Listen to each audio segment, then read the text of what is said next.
Живет в белорусском Полесье на авиабазе Олеся. Считает года по кукушке, на водке дае мне на тушки. Олеся, Олеся. Дядь Сережа, Леся, ти що так лякать? вибачте, я до вас. Хто я? Кажу, я до вас.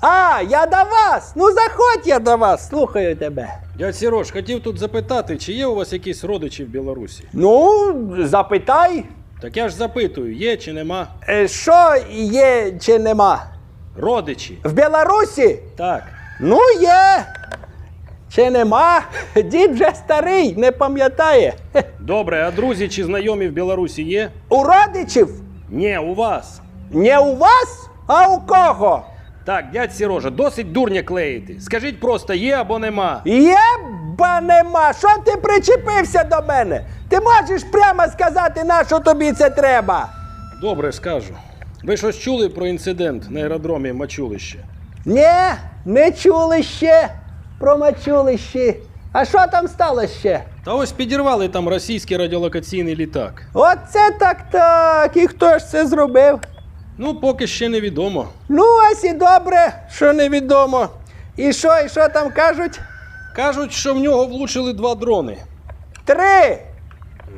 Що 3? Я кажу 3. Тривожна ситуація складається у російських літаків в Білорусі. Да? Да. Так а що, ви не думали, хто знешкодити цей літак міг? Який міг? Міг. То був А-50. А звідки ви це знаєте? Що, звідки я це знаю? Ну ви тільки що сказали, що то був А-50. Та то я хотів сказати, А-50 грам зі мною потягнеш за таку приємну новину. В мене ж настоянка є дуже смачна. Та й що, будеш, ні? Ні, дякую, я на службі. Так ось місцеві кажуть, в той літак так попало, що аж баки з паливом вибухали. Я бухав? Та я вже 5 років не бухаю. Оце перший раз хотів з тобою по 50 тяпнути. Я кажу, вибух був дуже потужний. Я подумав, може ви знаєте, хто його там в Білорусі підірвав?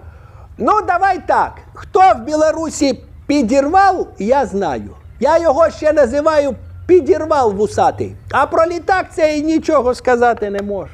Точно? Точно. Ладно, давайте напряму запитаю. У вас є дрон? Є дрон, батон, ну і питаннячка в тебе. А що це таке? Це квадрокоптер. Квадрокоптер? Це щось квадратне для копчення? Ні, нема. А чого ти питаєш? Я просто бачу, у вас в руках пульт цікавий такий. Це ж від квадрокоптеру? Цей? Та ні, це від телевізора. Угу. А навіщо в нього така велика антена? Так в мене ж цей телевізор зараз. В сусідньому селі? Да, у кума. Ми його на 2 купляли. В нього телевізор, в мене пульт. Він мені дзвонить, каже, який канал треба, я йому звідси переключаю. Дуже зручно. Дядь Сереж, я просто помітив дивні співпадіння. Як вас в селі немає, так обов'язково десь щось трапляється. То Кримський міст спалився, то крейсер Москва втопився, то Белгород без світла лишився. Ні, ну Белгород це точно не я. Я в той день в Енгельсі був. Що ви наговорюєте? І взагалі, я майже постійно вдома сиджу. Да? А чому ж вас останні 3 дні дома не було? Так я ж просто дома не був, тому й не було. Так а де ви були? Ну я ж кажу, не дома. К кому ходив, пульт настраювали. Дядь Сереж, скажіть чесно, це ви? Скажу чесно, дядь Сережа – це я. Тільки нікому, бо мене тут всі знають як Кріштіану Рональду. Я у нас на полях теж такі дива витворяю, і тільки на тракторі. Коротше, дядь Сережа, мені тут зателефонували з головного управління розвідки. Так. І наказали вам передати, якщо ви там на майбутнє собі щось плануєте, не полінуйтесь узгодити це з ними. Бо той літак, який ваші білоруські родичі пошкодили, наша розвідка планувала угнати. Та ви що? От тіть калатіть. Я ще кому казав, давай його угонім. А він, ні, я права дома забув. Ай! Коротше, я так поняв, треба такий самий літак, тільки не пошкоджений, так? Так, дядь Сірожа, давайте поки без літаків. Краще трохи відпочиньте. Поняв, добре, нема питань. Поїду тоді на пару днів відпочину. Куди?